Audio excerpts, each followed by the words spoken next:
Tá no ar, Pessoas de Valor, aqui na Santa Cília TV. E hoje a gente deu uma subida aqui em São Paulo para entrevistar André Massaro, que é um dos grandes nomes, né, um autor super conceituado, palestrante, que é aquele cara que fala de um assunto que não é nada importante, né, que é o dinheiro. Por ter essa perspectiva de que a saúde financeira é tão importante quanto as outras saúdes, que a gente trouxe no Pessoas de Valor o cara de finanças, né, já Jornal Nacional, Globo News, Revista Exame. E agora Pessoas de Valor para ficar com o currículo completo. Era o que faltava.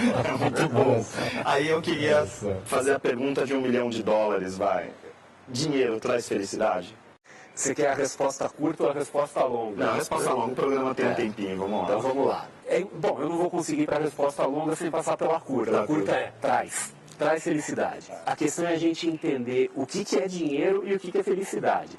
Então, por exemplo, vamos falar um pouco em termos de pesquisas científicas, né? Tem várias pesquisas que tentam correlacionar felicidade, estados emocionais com dinheiro. Uma das mais famosas é uma pesquisa de 2010, que foi feita por um psicólogo, é um americano de origem israelense chamado Daniel Kahneman. Ele foi ganhador de Prêmio Nobel de Economia em 2002. Ele é um dos grandes expoentes de uma área do conhecimento chamada economia comportamental, que é aquela área cinza que fica entre psicologia e economia mesmo, né? E essa pesquisa dele foi uma pesquisa feita pela Universidade de Princeton, e que mostrou que há uma associação entre dinheiro e felicidade. Inclusive, nessa pesquisa, foi uma pesquisa feita nos Estados Unidos, eles até conseguiram estabelecer um valor, né, mostrando que o americano médio, ele se considera feliz se ele tiver uma renda de, atenção, $75 mil por ano, né, $6.250 por mês. O que é uma renda, assim, Estados Unidos é aquela coisa, ele é um país que também tem uma certa desigualdade, né? Então depende de onde você mora. Você mora no meião dos Estados Unidos é uma coisa. Em Nova York, com esse dinheiro, você mora debaixo da ponte. Sim, tem o custo-benefício das regiões. Exato. Mas, no geral, para uma pessoa comum, esse seria o valor da felicidade. Então, essa é uma das pesquisas que eu gosto de mencionar pelo peso do autor. Mas tem uma pegadinha, né? O dinheiro, ele traz felicidade, porém até certo ponto. A partir de um certo ponto, não traz nenhuma. Porque o dinheiro que vem a mais não vai ter nenhum impacto na sua qualidade de vida. Até certo ponto em relação à quantidade de dinheiro que você vai guardando. Então é aquela coisa assim, imagina uma pessoa que não tem nada para uma pessoa que tem $1 milhão. É um salto brutal, né? Felicidade, prazer imenso. Né? De uma pessoa que tem 1 milhão para 10. Você multiplicou por 10 o patrimônio, mas a felicidade não aumenta por 10. Tá. Né? Então você começa a ter um efeito decrescente da utilidade, né, usando um termo econômico, desse dinheiro. Né? Então, a partir de um certo ponto, o dinheiro passa a não trazer mais felicidade. Então, a gente poderia dizer até o seguinte, que o dinheiro em quantidade pode não trazer felicidade, mas a falta dele certamente vai trazer infelicidade. Na prática, a gente vive numa sociedade de produção, assim, né? Tá todo mundo produzindo o tempo inteiro, então assim, eu produzo, eu sou produtivo, aí chega num determinado momento que eu deixo de ser produtivo ou porque eu estou desempregado, ou porque de repente eu me aposentei. A gente vive um pouco esse conflito de uma sociedade que vive sempre focada na questão da produção, né? De estar fazendo alguma coisa para gerar. É um pouquinho do tempo é dinheiro. Entre outras coisas. E aí eu coloco um fator que eu gosto de pensar, que as características para uma pessoa economizar, guardar dinheiro, estão muito relacionadas também a guardar a sua saúde física, né, Alexandre? A gente conversa muito essa questão, né? Uma pessoa que vai começar uma dieta e nunca começa, é aquela mesma pessoa que fala, vou fazer uma poupança, que esse ano eu vou guardar e não guarda. Como que você vê essa relação da organização e disciplina, dessas características, desses comportamentos, dessas pessoas que efetivamente conseguem guardar um dinheiro e conseguem administrar suas finanças? É interessante você levantar a questão da saúde física, porque as similaridades entre saúde financeira e saúde física são muito maiores do que parece. Então, por exemplo, assim como na saúde física, a saúde financeira, ela depende muito mais do que a gente não faz do que o que a gente faz. Tá. Né? Então, por exemplo, o que eu tenho que fazer para ficar rico? Né? Essa é uma pergunta muito sacana, né? Porque ela pode ter múltiplos significados. Rico é quem tem dinheiro sobrando. Tá? Vamos assumir assim, é uma resposta simples. Como é que você faz para ter dinheiro sobrando? puramente matemática, né? Quer dizer, você tem que gastar menos do que você ganha, tem que sobrar a grana, né? É isso que leva ao enriquecimento, tá? Mas é aquela coisa assim, aí como é que você consegue fazer isso? Deixando ele gastar em coisas que provavelmente não são tão importantes para você. Então, por exemplo, a gente acaba sacrificando um pouco o nosso prazer de curto prazo, né? Aquela coisa assim, olha, não vou comprar isso hoje, não vou sair hoje porque eu preciso guardar dinheiro para resolver alguma outra coisa, eu tenho um sonho mais importante lá na frente, um objetivo, né? Eu quero fazer algo que é importante para mim, eu preciso ter recursos. Na prática, define prioridades. Exato. Então a gente sacrifica o curto prazo em prol de um objetivo de longo prazo. Isso não é natural para nós, seres humanos. Tá? Seres humanos foram moldados evolutivamente ao longo de milênios, né, para pensar totalmente no curto prazo e ignorar o longo prazo. Né? Até porque nós vivemos muito. Né? Hoje a expectativa de vida média do mundo é acima de 70 anos. No final do século XIX era menos de 40. Né? A gente está dobrando, né? Exato. Grande parte da história da humanidade, a expectativa de vida das pessoas era 20, 30 anos. Então não fazia muito sentido se pensar no longo prazo. A coisa de se preocupar no longo prazo é uma coisa recente para nós. E no caso da saúde física é a mesma coisa. Porque como é que a gente faz para ter saúde física? Tem coisas que a gente pode fazer. A gente pode fazer exercícios, a gente pode adotar uma dieta, né? Sei lá, vou num nutrólogo estrelado para me passar algum segredo, assim, né? Alguma coisa diferente. Mas no fim das contas se resume assim, a não fazer. Quer dizer, não vou comer aquele bolo de chocolate que está sorrindo para mim. Né? Não vou usar drogas, fumar, beber, fazer coisas que são danosas ao meu corpo. Né? Então o sucesso depende mais do que a gente não faz do que a gente faz. E isso no dinheiro fica muito explícito, né? Quer dizer, eu pego, por exemplo, uma pessoa mais jovem, e aí a gente estava falando antes do programa, né? Você pega, por exemplo, o cara que hoje quer ser youtuber com 15 anos e ficar milionário com 16. A gente está vivendo uma sociedade muito imediatista, né, Alexandre? Totalmente. Eu fico vendo que isso aí tem tudo a ver com novos aprendizados, né? E até a criação de novas sinapses, né? Porque isso que você falou tem tudo a ver mesmo. A pessoa está vendo tudo imediato. E a saúde, realmente, a relação é hiper estreita. Né? A saúde, a gente vê que a pessoa precisa realmente eliminar hábitos ruins, incluir hábitos bons, assim também na saúde financeira também. E aí uma pessoa, por exemplo, sei lá, estou com 40 anos, eu vou começar a fazer uma poupança agora, ou eu vou começar a mudar meus hábitos agora. Existe um tempo certo para isso? Porque a gente, não sei, me parece que ganhar dinheiro é uma coisa assim, todo mês eu junto R$100, como se fosse algo linear. Sim. Pode ser e pode não ser, né? Aquela resposta bem evasiva, assim. Porque o ganhar dinheiro, né? Quer dizer, as pessoas ganham dinheiro de formas completamente diferentes, não tem uma receita de bolo para isso. O caminho normal, que a maioria das pessoas está habituado, é o caminho linear. Né? Então a pessoa ela imagina, por exemplo, a vida dela como se fosse uma subida suave. Então, é como se você comprasse um modelinho para a sua própria vida. Né? Então, assim, aos 20 anos eu vou estudar, aos 25 eu vou casar, eu vou me formar, aos 30 eu vou virar gerente. Né? Quer dizer, é um modelo linear. Isso para algumas pessoas é real. Tá? Algumas pessoas funcionam dessa forma. Então ela vai acumulando patrimônio ao longo da vida, talvez ela não chegue muito longe, às vezes ela pode até ficar rica. Né? Mas raramente ela dá aquele salto quântico. Né? As pessoas que dão um salto quântico são as pessoas não lineares. Tá. E particularmente nos dias atuais. Então, por exemplo, a gente vê grandes empresas, né, principalmente essas empresas de tecnologia hoje, como Google, Facebook e outras do gênero, que são empresas que surgiram do nada. Né? Se a gente fosse ver o modelo de geração de negócios assim, há 20, 30 anos, né, seria impensável alguém falar assim, nossa, como é que uma empresa vai do zero a talvez a instituição não militar mais poderosa do mundo em 10 anos. Né?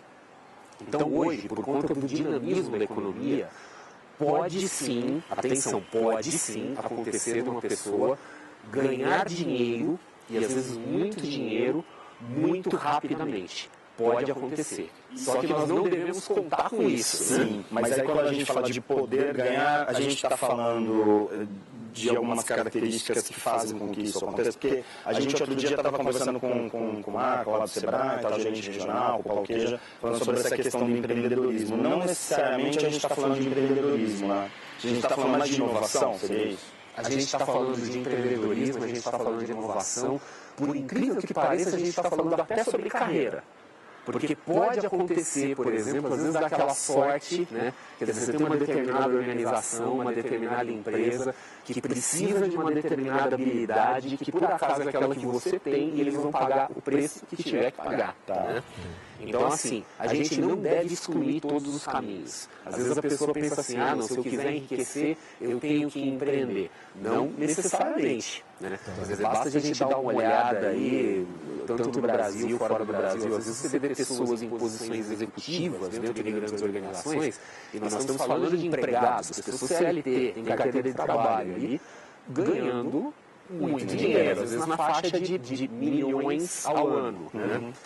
Eu acredito que ganhar alguns milhões por ano, no entendimento da maioria das pessoas, seja bastante coisa. Né? Sim. Quer dizer, talvez na cabeça do Bill Gates isso não seja rico o suficiente, mas as pessoas normais, olha, ganhando não sei quantos milhões por ano, dá para ser. Tá? Uma outra pergunta que você não me perguntou, mas eu vou responder para você. É possível ficar rico tendo um emprego? É. Não é fácil, mas é possível. Então é um caminho mais tortuoso, no caso. O empreendedorismo não é o único caminho. A inovação é importante, mas não é um pré-requisito, porque tem pessoas que enriquecem fazendo negócio que não são inovadores. Às vezes você pega um modelo que já existe, que não é inovador, mas faz bem feito. Mas é óbvio assim que o empreendedorismo com a inovação, né, ele tem um potencial maior. Essas pessoas que a gente vê assim ficando milionárias praticamente de um dia para o outro, né, que geralmente juntaram as duas coisas. Sim. Ale, eu queria trazer para cá uma discussão que é esse lado emocional. Assim, outro dia eu vi um cara falando numa rede de televisão, olha, a gente tem 60 milhões de pessoas que estão com o nome sujo, SPC, será, essa coisa toda. Assim, as pessoas que não sabem lidar muito bem com o dinheiro acabam muitas vezes tendo problemas emocionais também, porque a pessoa acaba ficando triste, acaba caindo numa depressão por causa disso, não? Certamente. Grande parte dessa nossa crise emocional, desse alto e baixo emocional, tem a base econômica, né? Por isso que muitas escolas, inclusive as escolas até antigas, né, eles chamam de uma saúde financeira, saúde tridimensional, saúde física, né, saúde do corpo, saúde do espírito e saúde das finanças. E o que eu estava vendo, tem tudo a ver com o que você falou, André, a gente deu um curso, a gente tem falado sobre resiliência, né? E uma visão ampliada de resiliência. E uma das soluções, dos caminhos, né, de você praticar resiliência, de criatividade, de inovação e de encontrar um novo raciocínio, né, que te tire daquela situação que você foi colocado. Então isso também serve bastante para essa conquista, né, de um novo status, né, econômico, você não ser linear, você realmente apelar para a criatividade. A verdade é que a sociedade vive muito nessa relação do dinheiro. Assim, você acaba vendo uma sociedade que assim, eu dou importância para o fulano, porque tem mais dinheiro, então tem essa coisa das famílias, então assim, a gente vive numa sociedade que culturalmente foi crescendo e evoluindo sempre em relação pelo dinheiro. Mas é interessante você mencionar a resiliência, porque aquela coisa assim, a gente estava falando, e você mencionou isso agora, da questão da linearidade do dinheiro. Né? Quer dizer, o processo de enriquecimento, ele muitas vezes ele é linear, mas não necessariamente. Às vezes ele dá grandes saltos. Ele pode dar grandes saltos para a maioria das pessoas. Então, assim, o que as pessoas, principalmente aquelas que estão numa situação financeira ruim, precisam entender mais de uma coisa. A primeira é que o dinheiro é uma coisa, uma construção humana. E como eu ouvi uma vez, não existe problema humano que não tenha solução. Né? Problemas da natureza podem não ter solução. Né? Doenças, a morte, mas agora o problema humano, não existe problema humano que não tenha solução. Pode levar mais tempo, pode ser difícil, mas você consegue resolver. E as coisas acontecem daqui para frente, não daqui para trás. Então não importa o que aconteceu para trás. Às vezes a pessoa, nossa, eu vivi a vida de uma forma completamente bagunçada e agora eu não consigo resolver daqui para frente. Isso é falso. Quer dizer, daqui para frente que a gente vai resolver. Então não tem, a gente vai voltar no tempo, né? Exato. Então assim, já estou com 40 anos, estou com 50 anos, eu perdi o bonde. Eu perdi a oportunidade de acumular patrimônio. Isso é falso. Né?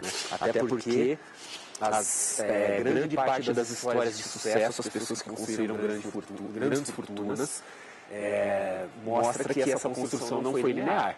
Quer dizer, muita gente assim, quebrou várias vezes no meio do caminho. Então não existe uma situação Da mesma forma que não enriqueceram os jovens, né? Mas na verdade você pode ser rico depois de 60, por que não? E a resiliência é um fator fundamental, porque se a pessoa cai, né? Se a pessoa leva um tombo, ou mais que isso, se ela esteve num estado de ter levado um tombo a vida toda, né? Mas se ela ficar daquele jeito e falar, eu tô aqui embaixo no chão, então eu vou ficar aqui mesmo, já era, né? Para não mudar o raciocínio, a abordagem, mas agora sim, a história mostra que uma boa parte das pessoas que faz uma força para levantar, eventualmente consegue levantar, e mais que isso, consegue passar todo mundo. Então, assim, a gente nunca, né? Eu vou agora, se me permite, usar um velho ditado do mundo futebolístico, né? Que diz que o jogo só termina quando ele acaba. Então, assim, enquanto a gente ainda estiver respirando, o jogo não acabou. Né? Perfeito. Eu vou chamar um rápido intervalo aqui. Fique com a gente, um minutinho a gente volta com Pessoas de Valor aqui na Santa Cecília TV.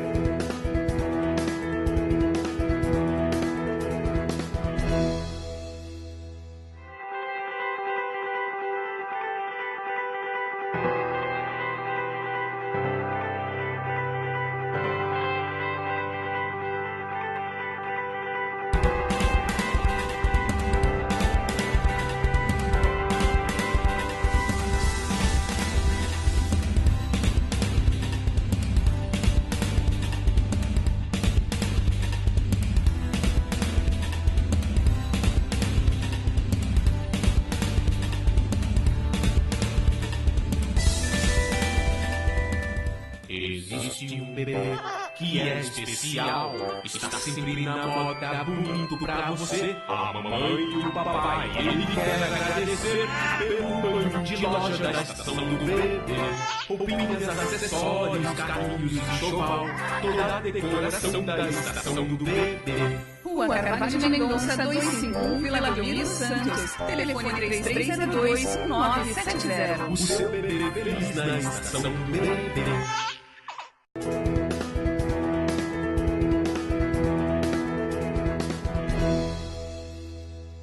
Estamos de volta com Pessoas de Valor aqui na Santa Cecília TV e o assunto hoje é dinheiro, finanças. Não tem jeito, a gente fala assim, vamos falar sobre comportamento, sobre isso, mas não, é dinheiro. E aí, para falar de dinheiro, a gente tem que falar um pouquinho sobre a questão da inteligência financeira. Você tem alguns livros publicados e eu gosto muito dessa linha de raciocínio que você coloca, né? Então tem pessoas que têm dívidas, têm que administrar e outros investir. Como que é essa relação? Você pode colocar um pouquinho isso para a gente, no nosso telespectador? Então vamos lá, o mundo das finanças pessoais ele é dividido em dois blocos. Né? O primeiro bloco ele é o bloco que eu gosto de dizer assim, que é o bloco do dinheiro faltando. Então, que é o que está hoje no Brasil, a maioria das pessoas. Hoje, até pelas pesquisas oficiais, né, a maior parte, mais da metade das famílias brasileiras tem dívidas. E grande parte desse pessoal tem dívidas em atraso. Né? Então, o que é o bloco do dinheiro faltando? Né? É onde a gente trata de coisas como dívidas, como planejamento financeiro, como consumo, né? Ou até falando sobre algo que a gente falou no bloco anterior, é o bloco que a gente trata majoritariamente das coisas que a gente não faz. Né? Para resolver aquilo, é mais o não fazer do que fazer. E o segundo bloco é o bloco do dinheiro sobrando, que é o bloco onde a gente fala, por exemplo, de investimentos, onde a gente fala de previdência, quer dizer, o planejamento do futuro. E aí as pessoas podem pensar assim, não, mas como problemas do dinheiro sobrando, né? É óbvio que é muito melhor ter dinheiro sobrando do que faltando. Mas isso não significa que ter dinheiro sobrando não gere angústias. Até porque tem o seguinte, uma pessoa que está numa situação boa, saudável financeiramente, para ela ir para o fundo do poço é um piscar de olhos rápido.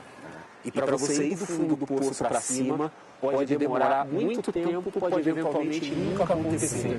Então a pessoa que está numa situação boa financeiramente, ela tem que trabalhar de forma muito intensa para se manter naquela situação. Ela tem que tomar decisões corretas, decisões de investimento, tem que proteger o patrimônio, tem que pensar no futuro. Cada pessoa dentro da sua realidade se enxerga dentro desses blocos. Tá? quem está no primeiro bloco do dinheiro faltando, obviamente, toma medidas, e o objetivo é que ela, o mais rapidamente possível, cruze essa fronteira e possa um dia, quem sabe, dizer assim, nossa, agora estou com problemas de dinheiro sobrando. Me parece que algumas pessoas passam por dificuldades, inclusive a ponto de quebrar, mas se recuperam muito mais rapidamente do que outras. A gente pode dizer que existem algumas pessoas que têm uma inteligência financeira, um raciocínio com dinheiro diferente de outras pessoas, ou se aprende essa inteligência? Não, tem a inteligência, mas ela é uma inteligência adquirida, não é uma inteligência que você nasce com ela, né? E isso é aquilo que muita gente da área de desenvolvimento pessoal eles gostam de chamar genericamente de mindset. Sim, né? Então, aquela coisa assim, a pessoa, ela ao longo da vida dela, ela viveu experiências ou aprendeu coisas que ela simplesmente pensa de forma diferente. Então, por exemplo, uma pessoa que nunca ganhou dinheiro na vida, que nunca ganhou grandes quantidades de dinheiro, que nunca criou um negócio próprio, parece algo do outro mundo, é como se fosse uma barreira intransponível. Uma pessoa que já fez isso antes, ou que realmente é filho de um empresário, de um comerciante, quer dizer, talvez até a primeira educação aprendeu em casa. Né? Então, assim, às vezes a pessoa, ela tem pra ela, ela tem na cabeça dela, ela fala assim, olha, isso aqui é algo que dá pra resolver. Né? Eu posso montar um negócio, eu posso fazer alguma coisa, vender algo. Então tem pessoas que têm uma certa facilidade e pelo mesmo motivo tem pessoas que têm certa facilidade para tudo na vida, né? Porque uma vez que a gente aprende, a gente faz uma primeira vez, a gente descobre os caminhos, a gente até na nossa cabeça a gente cria os caminhos neurais ali e já sabe mais ou menos o que tem que ser feito. Então existe sim a inteligência financeira, esse é o primeiro ponto, mas assim, aqueles que falam eu não tenho inteligência financeira, não, isso não é determinístico. Isso é adquirido, a pessoa se desenvolve. Fazer cursos, tem a formação bons livros. Exatamente. É coisa que é ensinado, são técnicas, são coisas que dá para fazer. Então ninguém tem direito de botar a mão na cabeça e falar assim, eu sou um caso perdido. Não é. Né? Muitas questões emocionais envolvidas, tem muitas questões de hábito envolvidas.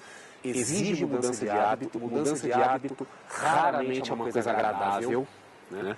E é aquela coisa, seres humanos são programados para viver em inércia, para ficar no estado que ele já está. Né? Falar, não, mas tem que mudar e, não sei, eu vou mudar segunda-feira. Então, quando você assume responsabilidade, muitas vezes a quebra, ela não é apenas uma quebra, ela é um aprendizado. Né? Agora, se a pessoa tem aquela coisa de atribuir ao mundo a responsabilidade pelo que acontece, que injustiça, né? Eu fui vitimista, né? Exatamente, quer dizer, a pessoa ela se coloca na posição de que fizeram uma coisa com ela e se isenta da responsabilidade, ela perde a oportunidade de aprendizado e é aquela coisa, uma vez que ela, mindset de novo, né? Uma vez que ela enfiou na cabeça que ela é uma vítima, aquilo se consolida, porque fica tudo muito conveniente. Olha, eu caí, então é porque eu devo ser uma vítima mesmo. Né? As referências vão reforçando as crenças. Né? Economizar dinheiro não é natural para o ser humano. A tendência natural do ser humano é pegar o dinheiro e torrar. Né? Investir dinheiro não é uma coisa natural para o ser humano. Pensar no longo prazo não é uma coisa natural para o ser humano. Então, para que a pessoa consiga ir contra a própria natureza, para o seu bem, contra a própria natureza do seu bem, ela precisa, número 1, de disciplina. Né? E aí a gente pode botar a organização que você mencionou. E número 2, um objetivo, e que seja um objetivo forte e motivador o suficiente, que gere na pessoa a energia que ela vai precisar para ir contra a própria natureza. Se ela não tiver um objetivo que a motive, ela não vai. Legal. Olha, você me convenceu realmente que nós precisamos criar novas sinapses realmente para esse aprendizado, o aprendizado dessa nova educação financeira, pensar a longo prazo, resistir aos impulsos, né, essa questão do que nós não vamos fazer, resistir aos impulsos para você conquistar lá na frente, né, os frutos dessa, vamos dizer assim, até renúncia, né, até se passar vontade, muitas vezes, mas por algo lá na frente. Você tem também dicas de livros, assim, variadas para o nosso público? Os livros relevantes de finanças pessoais são aqueles que associam finanças com comportamento. Legal. Eu, particularmente, eu gosto muito de um livro de um autor que a gente já mencionou aqui no programa, que é o Daniel Kahneman, né, que é o psicólogo ganhador do Prêmio Nobel, que é um livro chamado Rápido e Devagar, né, que ele fala muito sobre essa questão da tomada de decisão, da influência emocional nas nossas decisões financeiras. Eu gosto muito dos livros de um profissional de finanças que virou filósofo chamado Nassim Taleb, né? Então ele tem uma sequência de livros, né? O primeiro dessa fase mais filosófica dele é um livro chamado Iludido pelo Acaso, que mostra que grande parte das pessoas que tiveram sucesso por conta de sorte, né? Isso é interessantíssimo para o pessoal que é empreendedor, porque às vezes as pessoas atribuem o sucesso, elas atribuem o sucesso a fatores que não são tão importantes ao sucesso. E sorte, por incrível que pareça, é algo que a gente consegue criar. A sorte não é uma coisa mística, a sorte é uma questão probabilística, né? Quer dizer, às vezes você consegue organizar a sua vida. Existem regras. Existem regras para você se caminhar. Você consegue ter sorte, né? Quer dizer, se você vive de uma certa forma assim, olha, eu vou frequentar eventos, vou conversar com pessoas, quer dizer, está sempre aberto a oportunidades, isso é uma questão meio probabilística, né? E é uma coisa que se consegue desenvolver. Aí o mesmo autor teve outros livros muito interessantes, né? A Lógica do Cisne Negro. Então eu colocaria esses livros como livros que eu acho muito relevantes, porque eles me levaram a pensar em finanças de uma forma como eu penso hoje, que é assim, muito associada a comportamento e associada à gestão de riscos. Então, e que tem muito a ver uma coisa com a outra, né? Assim, você precisa ter uma saúde emocional, uma inteligência emocional para poder conviver com esses riscos, inclusive, né? Sim, com certeza, né? Aí a gente entra em várias coisas, inclusive, que a gente falou, uma questão da resiliência, a questão da preparação, da organização, né? Perfeito. Por aí. Legal. André, foi demais a sua presença aqui. A A gente fala que o tempo do programa é maior do que lá quando participa do Caderno Regional, do jornalismo normal, só que na verdade meia hora é muito curto também, né? A gente acaba passando muito rápido. É estimulante e vai. E você dá uma aula, como poucos dão sobre esse assunto, foi um prazer imenso. A vida inteira falando a mesma coisa. Vamos ver se alguém ouve, vamos ver se o pessoal bota as coisas em prática, mas é importante. Né? Quer dizer, é sempre importante lembrar o seguinte: finanças não é difícil, tá? É chato, mas não é difícil. São coisas bem diferentes. Então, assim, a pessoa que fala assim, eu não consigo entender. Se você não está conseguindo entender, você não está se esforçando o suficiente. Porque não é física nuclear, não é nada diferente. Envolve muito comportamento, envolve disciplina. O conhecimento financeiro, não que ele não seja importante, tá? Mas ele certamente não é o fator primordial, tá? Mas você vai estar muito bem na frente. Perfeito. Então, fica aí a dica, né? A gente tem no site lá a agenda, mas eu já vou colocar aqui o site, né, andremassaro.com.br, que tem lá umas coisas muito legais e os livros dele, livros todos estão nas livrarias do país, inclusive na região da Baixada Santista também. Alexandre, obrigado também pelo seu tempo. A gente vem aqui para falar de um tema tão importante e você continue com a programação da Santa Cecília TV. A gente volta na semana que vem. Um abraço.